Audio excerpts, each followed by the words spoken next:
Halo, Assalamualaikum. Ketemu lagi nih kita di penyuluhan hukum elektronik tentunya seperti biasa dong. Kali ini kita akan membahas mengenai bahayanya cybercrime atau kejahatan di dunia cyber yang harus kamu waspadai.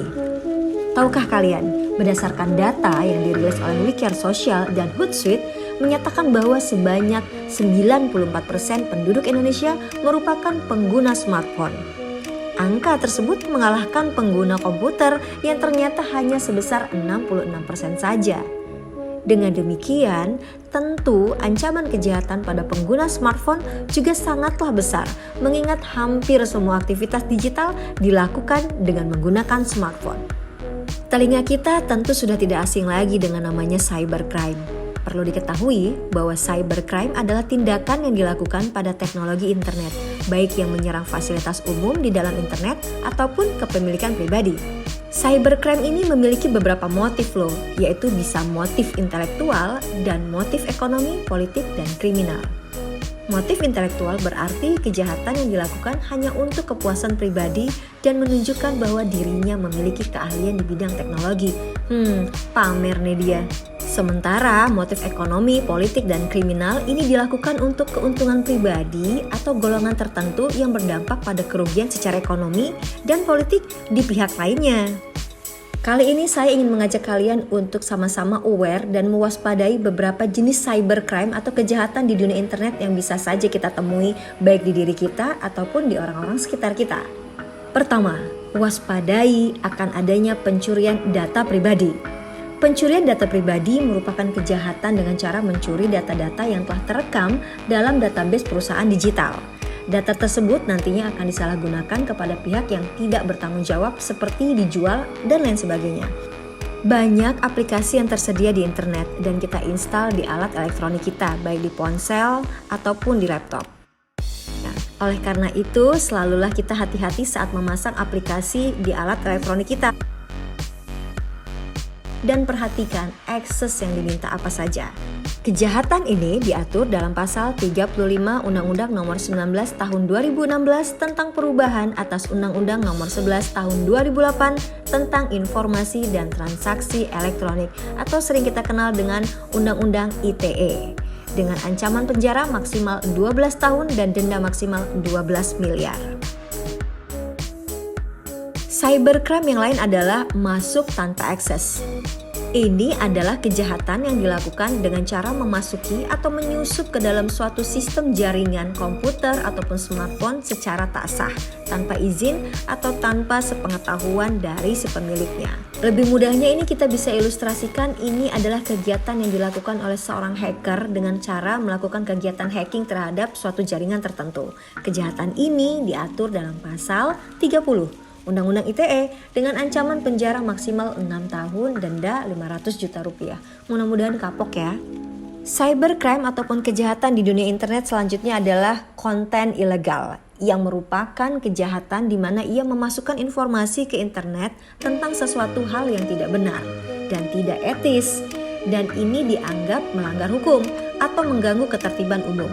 Misalnya seperti konten pornografi, terus konten yang mengandung kekerasan, hingga konten yang berisi tentang berita bohong atau hoax. Ini yang paling sering deh kita temuin nih, gampang banget nih kita ngelihat adanya berita-berita hoax ataupun gambar-gambar pornografi yang gak enak deh ngomongnya. Kejahatan ini diatur dalam pasal 27 Undang-Undang ITE dengan ancaman penjara maksimal 6 tahun dan denda 1 miliar rupiah. Selain beberapa cybercrime yang telah kita bahas di awal, ada lagi beberapa cybercrime lainnya. Salah satunya yaitu penyebaran virus.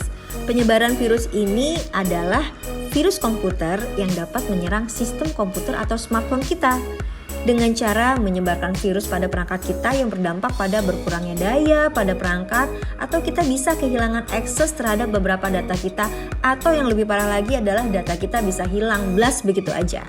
Hal ini diatur dalam pasal 33 Undang-Undang ITE. So, pada intinya melalui penyuluhan hukum, kami mengajak masyarakat cerdas hukum untuk lebih aware dan waspada terhadap beberapa bahaya ataupun kejahatan cybercrime yang bisa saja kita temui saat kita berada di media sosial ataupun di internet.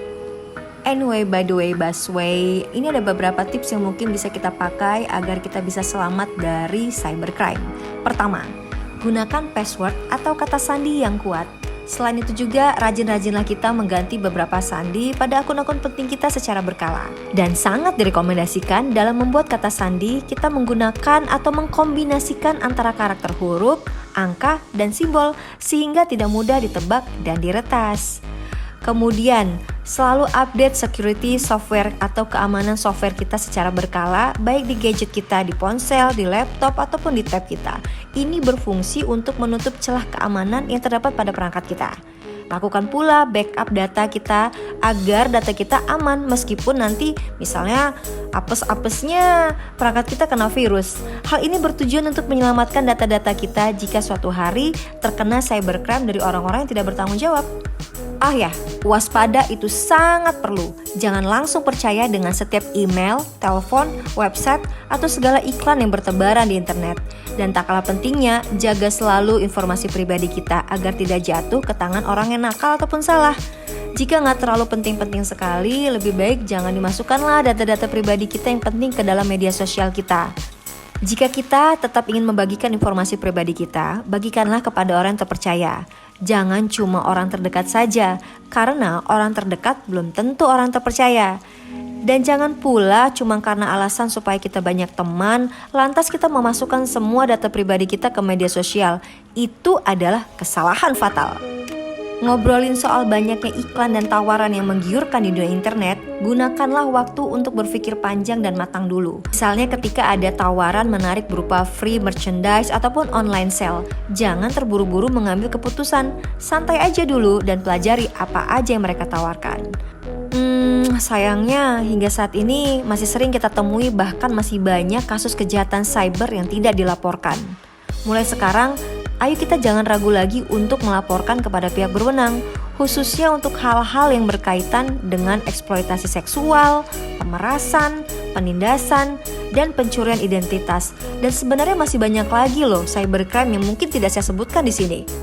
Ayo, jagalah diri kita, orang-orang yang kita sayangi, orang-orang terdekat kita, sahabat dan keluarga kita dari kejahatan dunia maya layaknya kita di dunia nyata.